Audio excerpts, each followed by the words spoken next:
welcome to our channel. My name's Dan. I'm here in the Philippines on the Island of Bohol, up near Talabon, on the far side of the island from the capital city.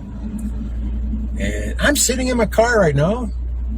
I've got my air conditioner on low, and I am so comfortable right now. It's fantastic. It's 11:31 and about 94 degrees outside, and I don't know how hot it is out in the direct sun, but really hot. And we haven't had any rain for almost 2 months now, but it's always at least 85 or more percent humidity, so it's always hot and sticky. But right now it's just stinking hot. Not even the slightest breeze going on. So I'm out here relaxing. I thought I'd talk about some weird stuff here. I really like statistics and sayings and stuff. Whenever I see anything, I guess I'm a borderline, what's the word, hoarder, which is strange because I never throw anything away, but I guess I acquire a lot of stuff on its own too. But I'm the same. I think it's this severe attention deficit I have and things like that it helps me to save things, like words and stuff. When I used to hear a Philippine word that I didn't know, I'd write it down and find out what it meant. I had one time I had a file on my computer over 1,000 Filipino words, Visayan words, and I can't talk, but at least I hear a word, I know what they're talking about, something like that. But here, let's start with statistics. See what's in my file. Oh, I started out with some President Kennedy stuff. Did you know that Oswald supposedly took a shot from 265.3 feet from President Kennedy? The reason I put that in there because that was when President Trump got shot, supposedly by this Crooks guy from 400 feet away with an AR-15 style rifle and supposedly shot 8 shots. Killed at least one bystander, wounded a few other people. Little things like, I didn't know what the GOP standed for. The Grand Old Party. I didn't know what that stood for. Republicans and the elephant. And then the Democratic Committee below that with a donkey. Abraham Lincoln was the 16th president. John F. Kennedy was the 35th president. And Donald Trump was the 45th and now the 47th president. Why I put these kinds of things down, I don't know. It's just stuff that catches me at the time. Now here's some 9/11 facts. 9/11 facts.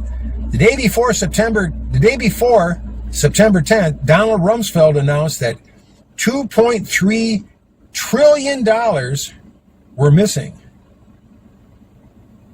September 11th, 2001, the plane and another plane hit the towers, and another plane hit the Pentagon, which was actually a missile. It hit the Pentagon, but not a plane. 19 men, I'm just writing down what I read somewhere. 19 men with box cutters directed by a man on dialysis in a cave using a satellite phone and a laptop overpowering the passengers and military combat trained pilots while flying those 4 hijacked planes wildly off course for over an hour without being molested by a single interceptor, managed to knock down 3 buildings in New York, while a pilot who could not handle a single engine Cessna made these crazy circle moves after crashing into the Pentagon. Pentagon Budget Analysis Office, where the staffers were actually working on the missing $2.3 trillion. Imagine that, huh? That's kind of a coincidence, isn't it? That Donald Rumsfeld reported the day before. Luckily, within minutes, everyone knew who did it, Osama bin Laden. Every news organization was reporting that on that script. One hijacker's passport was found in the ground almost 2 blocks away from the World Trade Towers on the sidewalk in perfect condition. And I know most of you guys didn't see this or anything like that, because I happened to be watching this on the news. I had nothing to do that day. I just drove all the way home from Florida while it all happened. When I got home, I watched nothing but the news from it. And I saw footage of where the plane, wink, wink, hit the Pentagon. And it was a hole. It was a 10-foot around hole. No wings, no nothing else, just a hole. And they showed the camera. They showed right through all 5 sections of the Pentagon. It was just a straight hole all the way through it.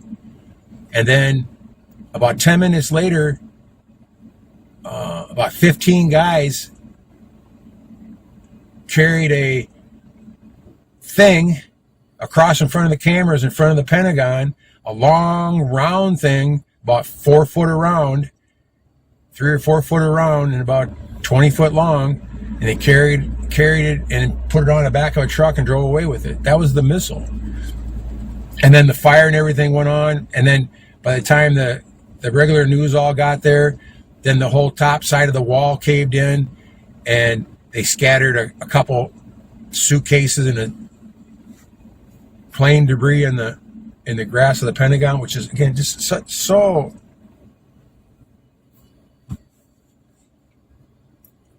bad they did all that stuff, you know. So, you know, it wasn't a plane. And then all the news things are all reporting how the plane hit here and everything disintegrated, blah, blah, blah. Well, it's impossible for titanium to disintegrate under any conditions, okay? There's the engines on the plane were Rolls-Royce engines, and they have many titanium parts in it, and you can fly a plane into a cliff, and there's always parts of the plane and parts of the engine, especially the engines. The black boxes are made out of titanium. They cannot be destroyed. But none of that was found. Not a scrap of airplane was found. It's just a shame how it was done. And then Building 6, that's another big joke. And how both the towers just imploded straight down. And then the other thing, I watched another show about the aftermath of it, and they took samples from people's apartments right in front of the, within half a block of the towers falling. All their windows were broken out, and they analyzed the dust and dirt in their apartments and did it under an electron microscope, and they found nanothermite.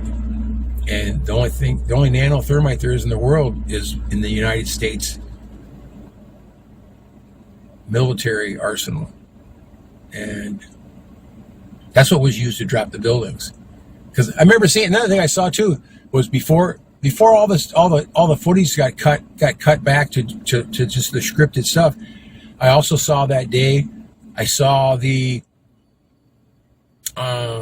wharf that they were taking the steel to, because they got rid of it instantly. They took it there and shipped it to Japan. And not all the pieces of steel, but most of the pieces of steel had 45-degree cuts on them, just sheer cuts on them. That's the nanothermite blowing through the girder beams, going up and down the support beams. And in fact, the report I watched was a high up FEMA official talking about the steel and actually showing pictures of the 45-degree things. That guy was later fired that night, and that footage has never been shown ever again, as far as I know. I've never seen it ever again. So I saw a bunch of stuff. that a lot of people didn't see. And as I drove up I was in Georgia when it happened. I was driving all the way up to Iowa in a pickup truck. I drove straight through. It was about 20 hours. And through that whole entire time, I listened to the radio, because that's all it was on, was 9/11 stuff. I heard so much different stuff about down below. There's tunnels and stuff all over the place. And there's reports of it's either 4 or 5 full-size dump trucks leaving the World Trade Center completely loaded with gold. And the only reason they can say that is one of them was overloaded so much that he hit a bump or whatever, and he broke his back axle and was stranded there. And so there's a full dump truck worth of gold there. Did you ever hear that on the news? No way. This was all stuff that was being reported as it happened, you know, the first couple hours. So it was a gigantic conspiracy to get all that gold and be able to start a war and cover up the $2.3 trillion that was missing. That's what it was all about. That's my opinion. Whether that's right or not, I don't know. I'm going to stop this video right here because this video is going to get pulled. I guarantee you, this video will get thrown out instantly. So I'll start another one about the rest of my statistics and stuff. Thanks for watching. Thanks for watching. Take care.